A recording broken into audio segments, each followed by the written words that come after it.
We are steaming south in the Indian Ocean off the coast of Africa. In the past half year, we have studied the creatures of the coral reef. We observed the life cycle of the giant turtles, and we ventured into the disquieting realm of the shark. Now we seek the largest animal that ever existed, the whale.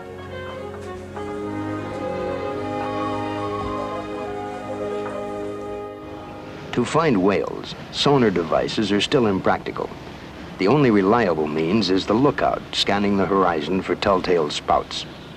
When whales reach the surface, they exhale, sending 50-foot vapor plumes into the air. The deeper they dive, the higher whales spout when they return. And it's the spout which has always betrayed them to the hunter.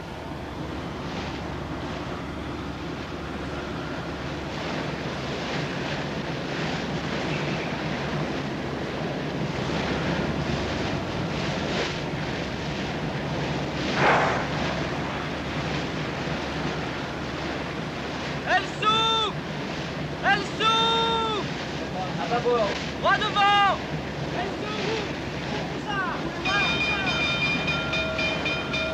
Droit devant! Un peu sur la gauche! C'est un hors-poil! Elle peut faire plus de 20 mètres! Combien il y en a? Un seul! Oui! C'est rare, c'est sûr! Elle s'ouvre! We know from the size and the characteristic hook-shaped dorsal fin that this is a finback whale. We must react quickly, for the finback stays only a minute or two at the surface. Then it will dive and be lost for as much as 20 minutes. Traveling alone or in groups of 2 or 3, the daily routine of a finback is unknown.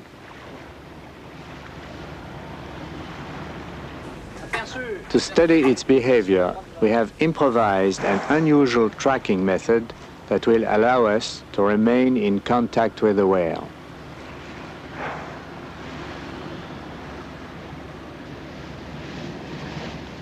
Chief diver Albert Falco becomes Queequeg, the harpooner of Moby Dick. The shaft is long enough to give balance for throwing, but the barb is designed only to hook into the thick blubber, not to injure or kill.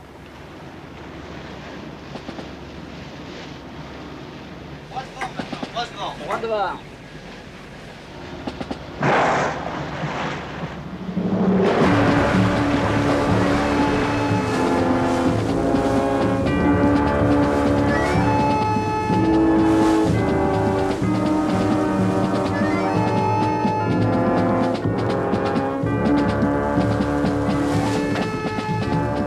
Buoys attached to the harpoon by 1,500 feet of line will reveal the location of the whale while it pursues its secret life 1,000 feet below the surface.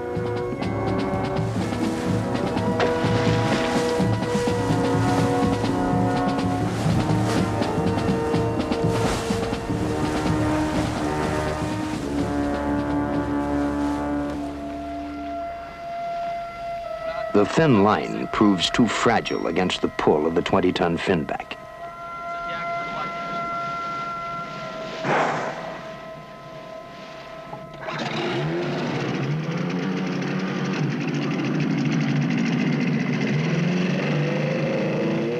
To harpoon the finback again, the speedy Zodiac must be used.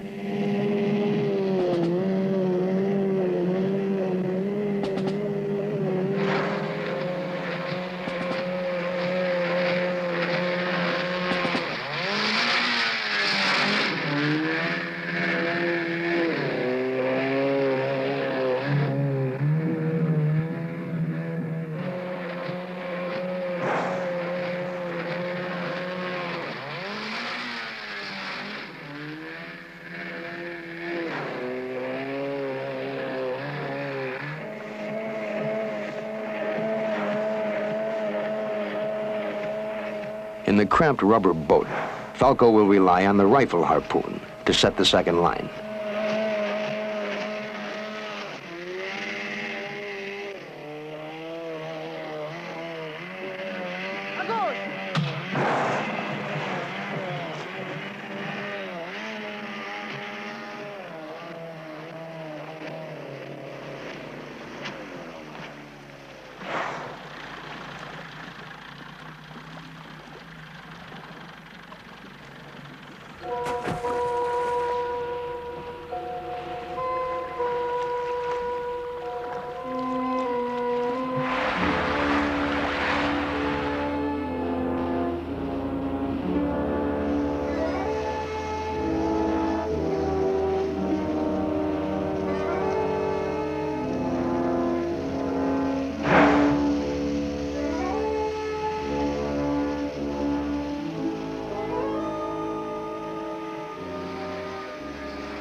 This is an historic moment.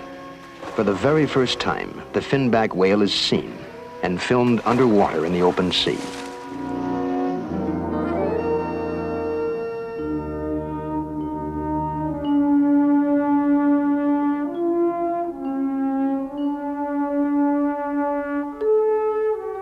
From our boat on the surface, the size and power of the finback frightens us.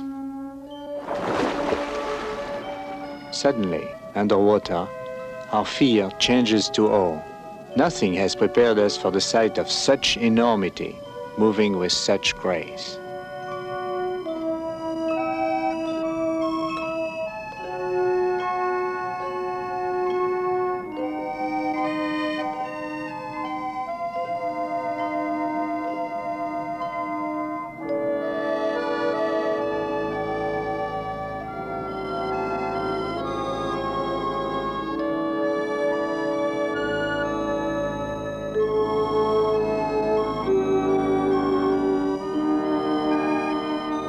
The tail of a finback measures 12 feet across and generates 200 horsepower.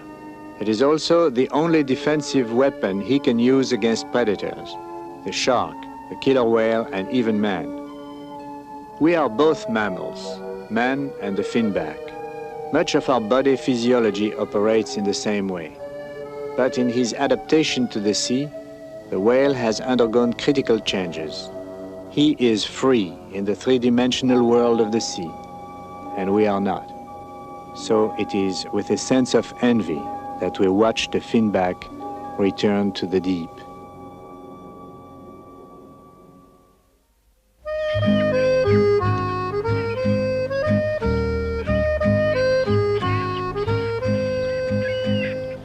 In our search for the whales, Falco and I travel back in time and into the romance and legend of the great beast. We are steeped in that atmosphere at Mystic Seaport in Connecticut, a restored whaling village. Here rests the last surviving wooden whaling ship, the Charles W. Morgan, which made her final voyage in 1921. The men who sailed her helped create the myth of the whale and the terrifying tales they brought back from the sea. In the words of Starbuck, chief mate of Captain Ahab's ship, "I will have no man in my boat who does not fear a whale." They sought the sperm whale, rich in oil, big, fast, and strong. Once spotted, the longboats would give chase. Often they would track the whale for hours. 6 men, in a boat 28 feet long, pursuing a whale weighing 40 tons and measuring 50 feet or more.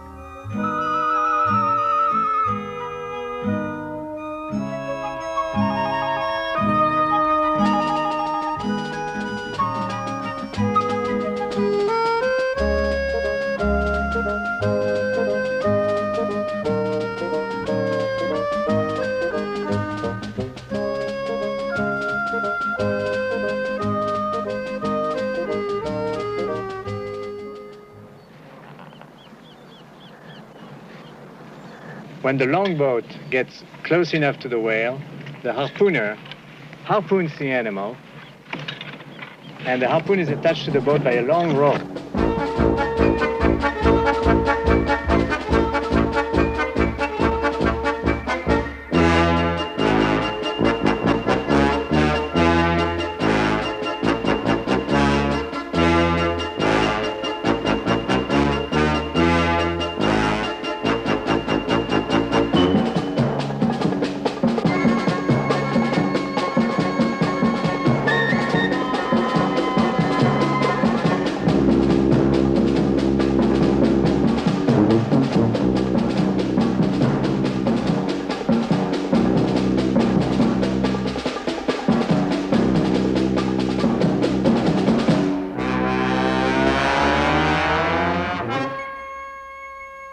Then, later on, the whale is killed with a lance.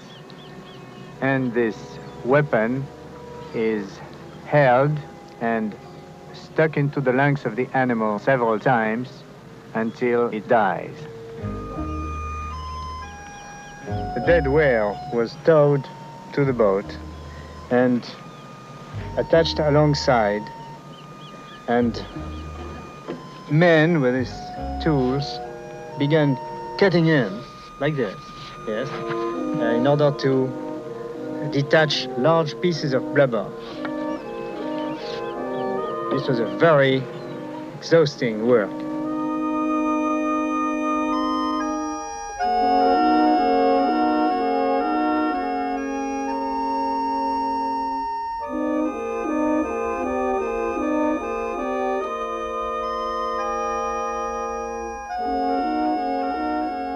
The head of the sperm whale contained a very special treasure, several barrels of pure oil.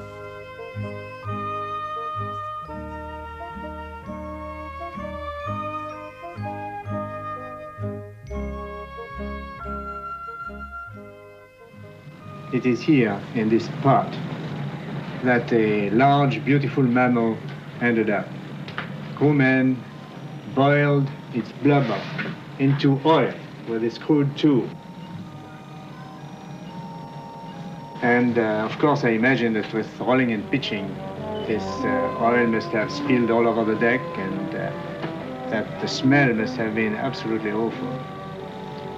It took about 3 days of hard work to take care of the grease and oil of one single whale. With such primitive equipment, the total catch per year was about 8,000 whales. Tragically, whalers today take 10 times that total. At the Smithsonian Institution in Washington, a life-size model provides a unique opportunity for studying the anatomy of a whale. Here, frozen for eternity in paint and plastic, it hints at its awesome secrets. Yes, Weber, it's the largest animal that ever lived, a blue whale. This model represents a blue whale 92 feet long and weighing probably 135 tons. Whales actually were probably land mammals about 30 million years ago. And they have adapted a beautiful way to the aquatic environment. His eyes, for example, are relatively small and his vision poor, but his hearing is very accurate. His forelegs became flippers, and as his body streamlined, his hind legs disappeared. Now his powerful tail takes up a full 1/3 of his length. This creature lives mainly on tiny shrimps. Opening a wide mouth and inflating his elastic frills, he takes in tons of water, then pushes it out through these strainers of whalebone which retain the shrimp. There are over 50 varieties of whales. Most of the large ones, the baleen whales, have whale bones instead of teeth. The sperm whales and the killer whales, on the contrary, have powerful teeth. They could, if they ever wished to do so, attack and even eat a man.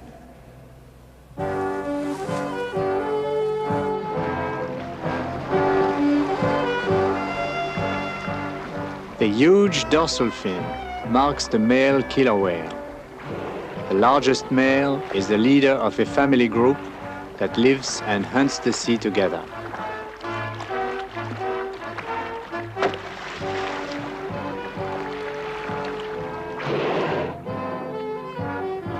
Killer whales have been captured alive. To study one at close range, Falco travels to Marine World in California, where he meets director Brad Baru and a 20-foot female killer whale named Clyde.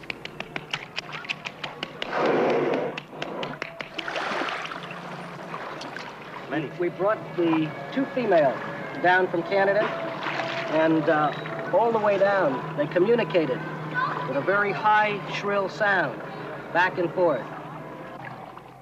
The killer whale is known to attack dolphins and seals, and it appears at sea as if all creatures scurry from their path. Yet in the rare encounters of divers with the killer whale, he has always seemed to be only curious and friendly. Wonderful animals. They seem to be very intelligent. They seem to be adapting faster than the porpoises at this time. They respond to the sound. Yeah. It's temperamental. She has a mind of her own.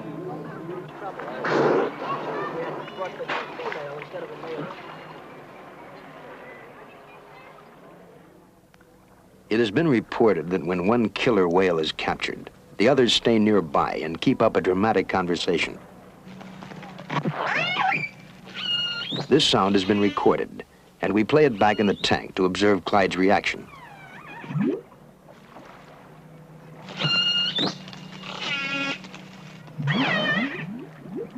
At first, Clyde answers the cries.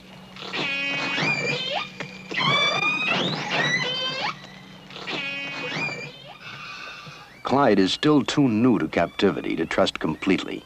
Falco enters the tank gingerly, unsure himself in a sea only 40 feet across. When the sound is switched off, Clyde turns away.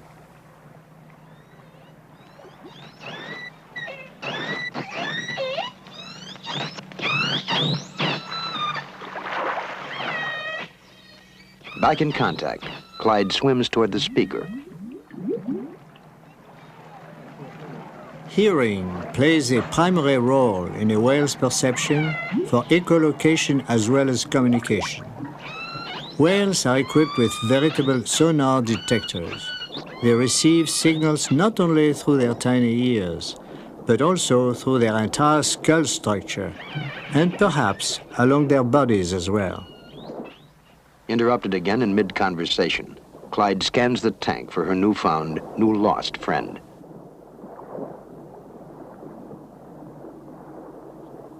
One day, we may be able to understand this squeaky language, but for the moment, it's enough to know they speak and understand.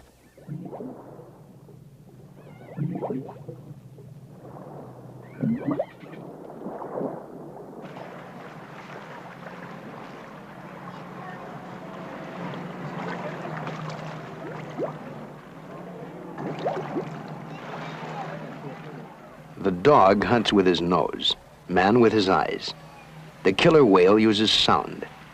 The facility has developed because he lives in a world of limited visibility, where smell does not carry, but where sounds travel great distances.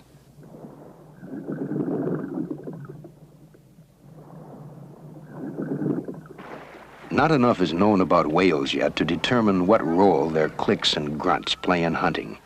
But Clyde, on the way to a snack, is deterred by a thin board she could crunch into sawdust. Only a form of sonar could have directed her lunges and retreats.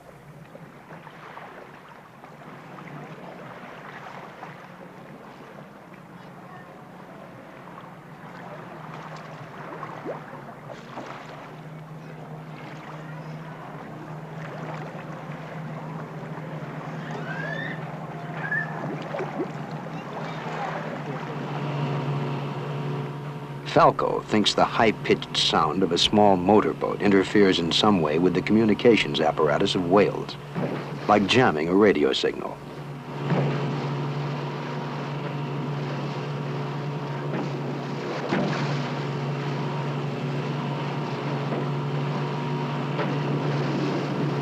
Falco's experiment works almost too well. The scream of the motors sends Clyde into a fury of confusion.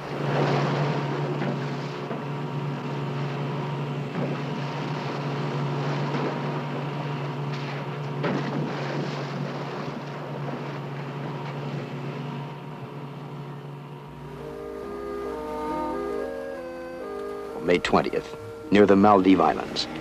Floating on the surface, we have discovered a piece of giant squid, a deep living creature. The squid is common game for the sperm whale. The backs of the whales are often scarred by the horny beaks of the squid and by the suction cups of its tentacles. What we have found is the debris of battle. This section measures 2 feet, and we estimate the squid must have been about 8 feet long. Now we know the sperm cannot be far off.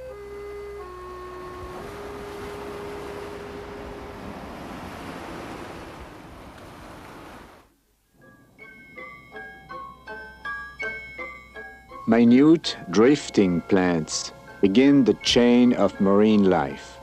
Small creatures feed on this watery meadow. They are prey for larger creatures, who in turn become a part of the food chain that reaches the largest squid at 3,000 feet. It is to feed on squid that the sperm whale developed his remarkable capacity for deep dives.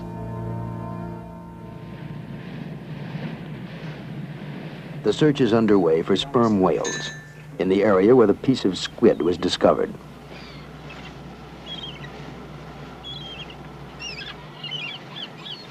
Falco tries to select a harpoon that will just pierce the thin skin and hold fast in the blubber. If a whale is cut deeply enough to penetrate his protective layer of blubber, he will eventually bleed to death. The monarch of the deep suffers the legendary infirmity of European royalty, hemophilia. For Falco, it's a delicate choice, but it marks the difference between science and slaughter.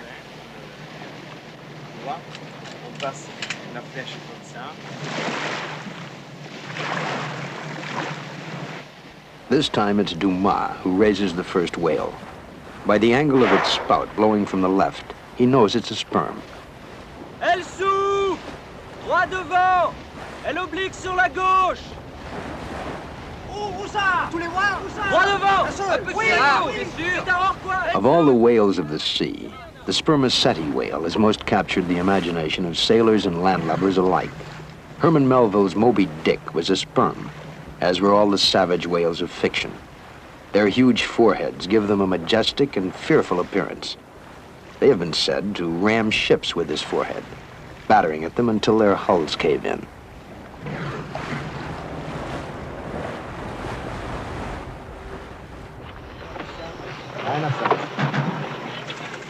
To find the whale is tricky. To keep track of him is even more difficult. And the maddest challenge of all is in our desire to film the whale underwater. First, we must attach our marker buoys to the whale so that we may follow him wherever he goes. A mounted knight stare up to the Zodiac. Falco enters the field. The very sound of the speeding Zodiac seems to complicate the problem of tagging the whale. The sperm veers away from the noise of the boat, and only the Zodiac's speed allows Falco to catch up with his target.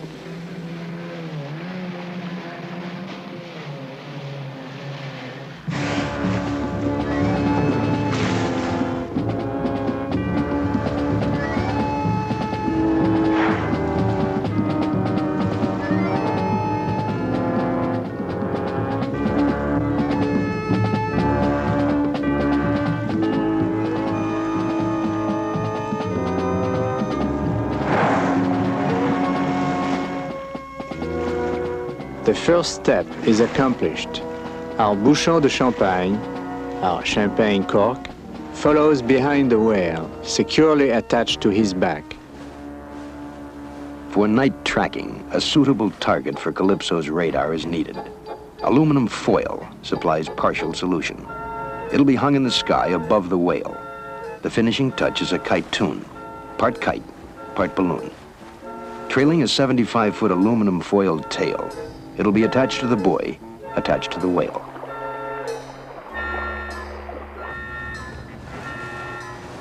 To study the unknown, untried tools must be used. Ben Franklin flew a kite in a thunderstorm, and its dangling key unlocked the wonders of electricity. The men of Calypso are explorers, and where no man has ventured before, there's no man to tell them how. Others came to the sea to kill Leviathan, plunder his riches, chase him to the brink of extinction. Now the task is to save him. But we cannot put this beast under a microscope or fashion an aquarium that will hold him. So we must grope for methods and construct crude pieces of apparatus to help. Aboard the Calypso, improvisation of equipment has become an art.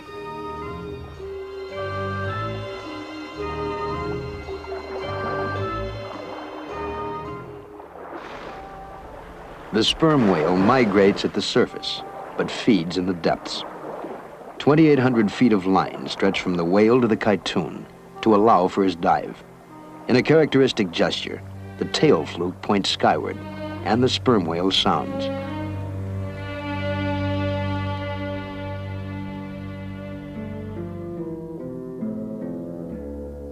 The whale's descent is vertical, carrying with him line, buoy, and finally snapping the cord of the buoyant kytoon.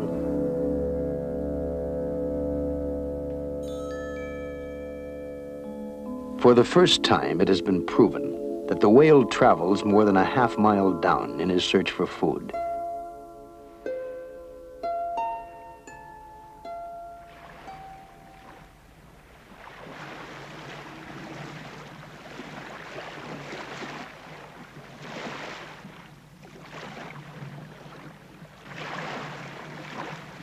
May 20th, 5 p.m. An hour after losing the kytoon, the rest of the whale herd surfaces. Whalers believe that sperms, like other toothed whales, travel in groups, usually one male and a herd of females. When a young male challenges the bull of a family group and wins, he takes over the harem, and the defeated bull goes off to roam the seas alone and find a solitary death. Old whalers call them emperors. For the moment, the quiet throb of Calypso's engines does not disturb the whales. Trailing the herd allows a unique opportunity for filming them from the undersea observation chamber in the bow.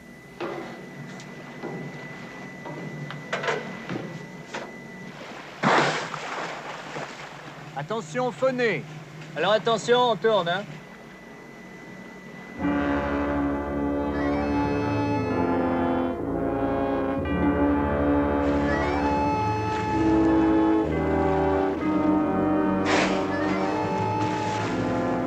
Attention phoné, attention phoné.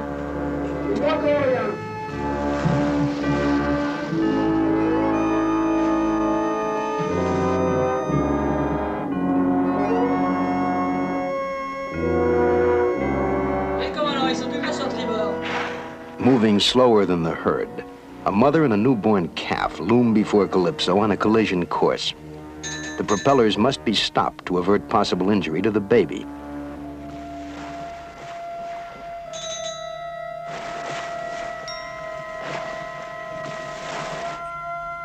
Oui, mais on approche les baleines, attendez. Non, je les vois pas encore. 20 mètres, 15 mètres, 10 mètres maintenant, attention.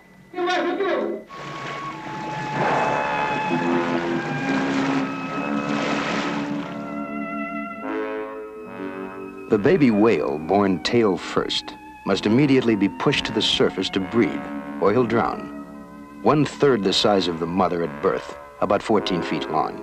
He drinks half a ton of milk a day, squirted from nipples that are hidden inside slits in the mother's belly. He will be full grown in 10 years, can live to 30.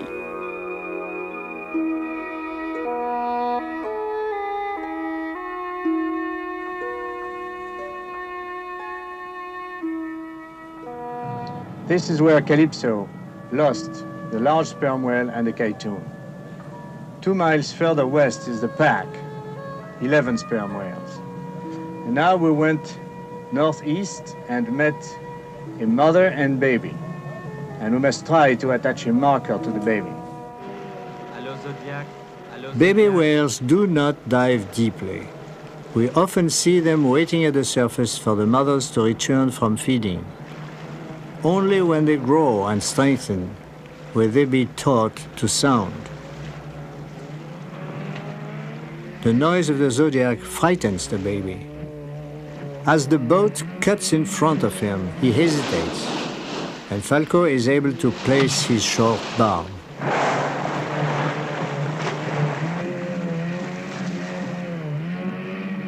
We have isolated the baby not to harm it, but to study the reactions of the baby and mother and the herd.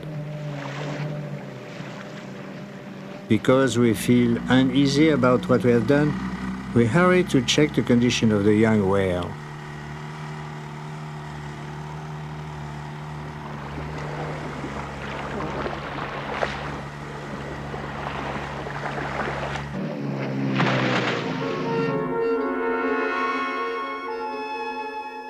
The baby has tangled the line around his tail, but appears to be unhurt. Secured like a lasso, the rope should hold. So begins an unprecedented investigation into the social behavior of the sperm.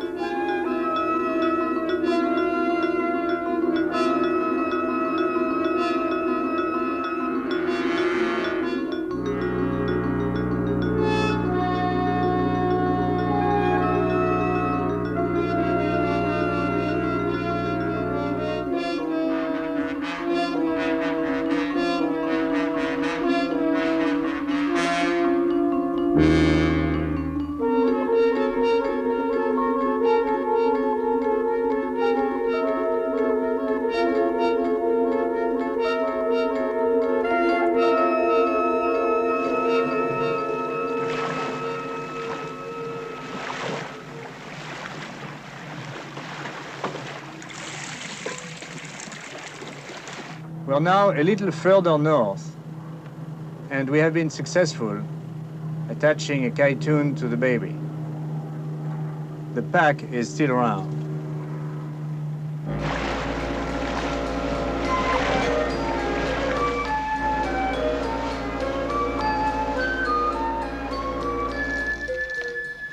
The Calypso raises signals to warn other ships that she is on track and not free to veer from her course.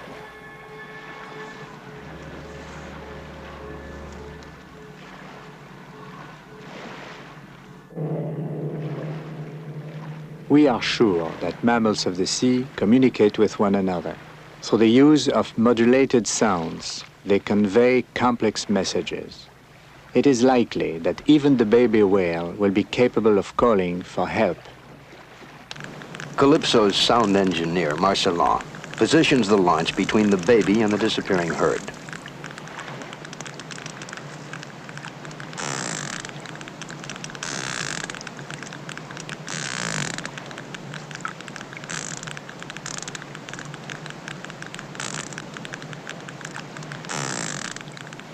The hydrophone records two sounds. The constant clicking is the sonar beeps of the baby. The growl is his voice, his cry perhaps.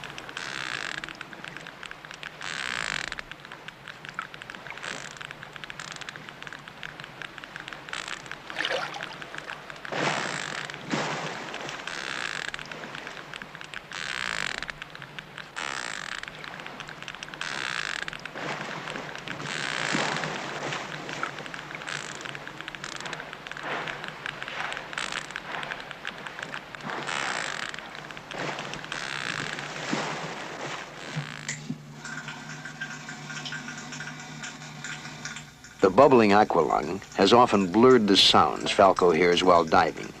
For the first time, he can hear the whale clearly. C'est assez curieux. C'est beaucoup plus près. Ouais. T'entends? Ah oui. Curieux. Tu penses que c'est le petit qui était oui. plus rapproché? Oui. Le petit était plus près de moi, il est... Voilà, tu vois? Plus près. C'est très curieux. May 20th, 5:30 p.m. A rotating watch checks the movements of the whales. Whatever course the herd takes, the baby follows. By late afternoon, it appears as though other whales have joined the group. Perhaps some sense of community danger has drawn them, for the sperm whales are like a marching nation, moving inexorably from one pole of their migratory trek to the other. The buoy holds. The kytoon drifts behind. And as Calypso tracks the baby, crewmen, without realizing it, look up from their work periodically to check the progress of the infant sperm. The experience today has given me the basis of an intriguing theory. Apparently, in the oil-filled head of the creature lies the key to its success. The monstrous head appears to be an ultra-directional transducer of sound. This extraordinary sensitivity enables him to hunt in the darkness of the deep. Qu'est-ce que c'est comme chanson? C'est rien alors.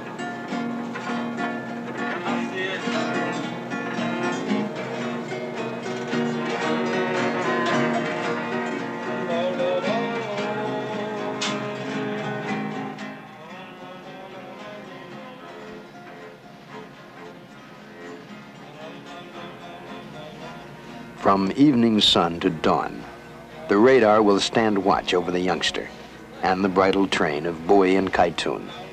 In a very few hours, he has come to be more than simply the subject of an important study.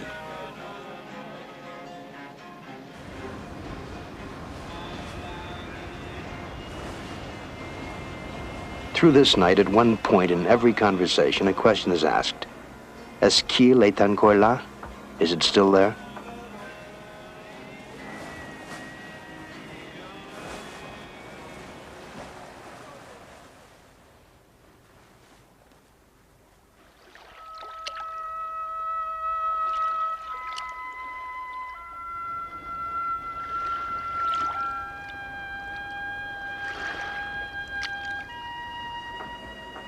The radar bouncing signals on the aluminum foil tail of the kytoon has kept Calypso within 5 miles of the baby through the night. The first entry in the logbook of Calypso for May 21st reads, "Oui, il est là." Yes, it is still there.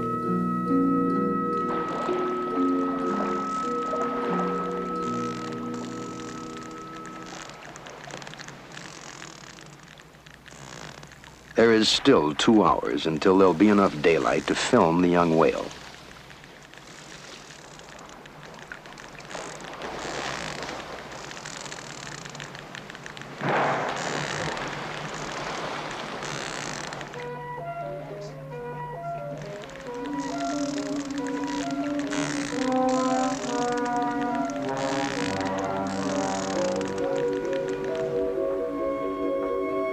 The constant chatter of the baby and the answers of the herd have reverberated through the sea.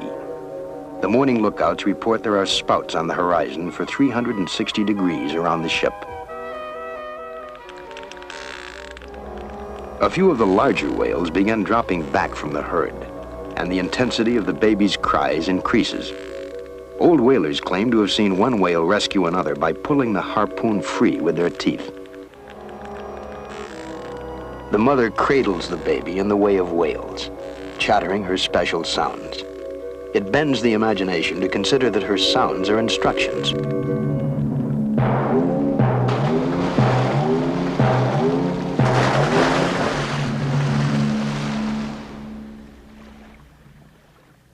There can only be conjecture as to what actually occurred below the surface. The harpoon now raises new questions. Was it jarred loose or actually pulled out by the mother? Dumas, here's the situation. The first baby sperm whale was stopped here by the infernal circle. 3 adults came from the pack and liberated the kid at 11:20. Attention, ça fait à peu près 15 minutes que les cachalots ont fondé et ils vont pas tarder. Falco orders the boats to search for the baby.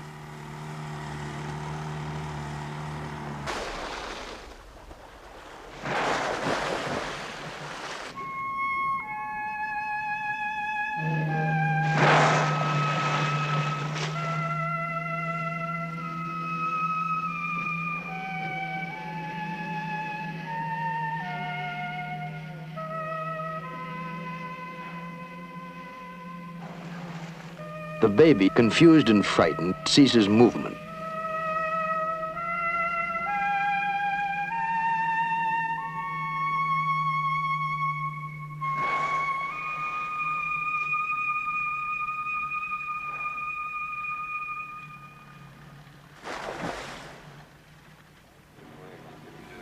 Falco prepares the marking tag while a new tracking buoy is attached to the baby. In years to come, the tag may provide an invaluable record of whale behavior and movement.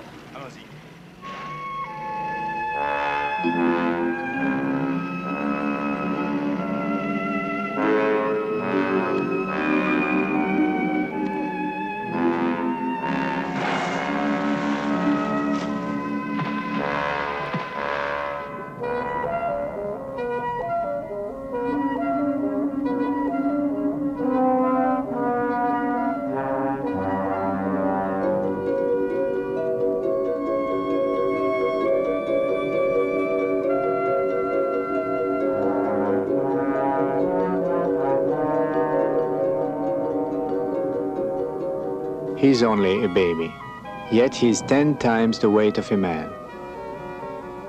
Because he lives in a realm of boundless food, he will grow to as much as 50 feet and weigh over 50 tons. In this manner, the entire species has thrived amid the plenty of the sea. In all likelihood, they will continue to grow larger and still larger for ages to come.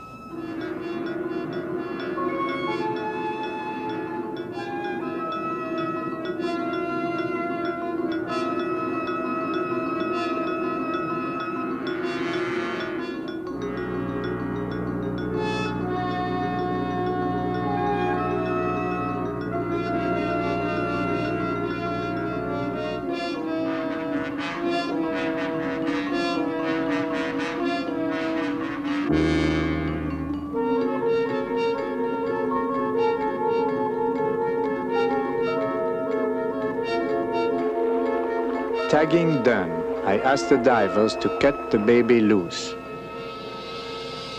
We dare not tamper longer with this marvelous child. He has served briefly to increase our knowledge, to excite our imagination in a way that few creatures have ever done. And now he must return to the mother, the herd, and to the nation that prowls the sea. Bonne chance.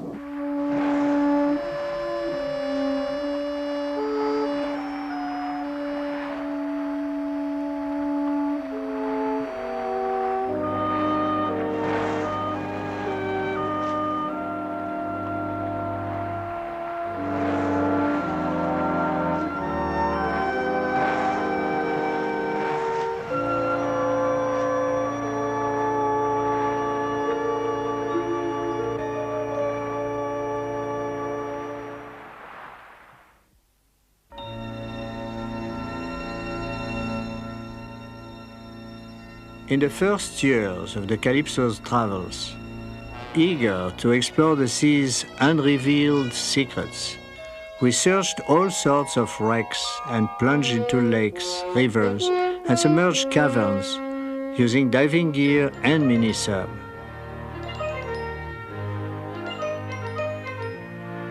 We made friends with a wide variety of creatures, but always felt a special kinship to the aquatic mammals like dolphins, seals, and sea lions. Our amazement has never ebbed, and today we are as curious as ever to continue rediscovering the world with our new friends.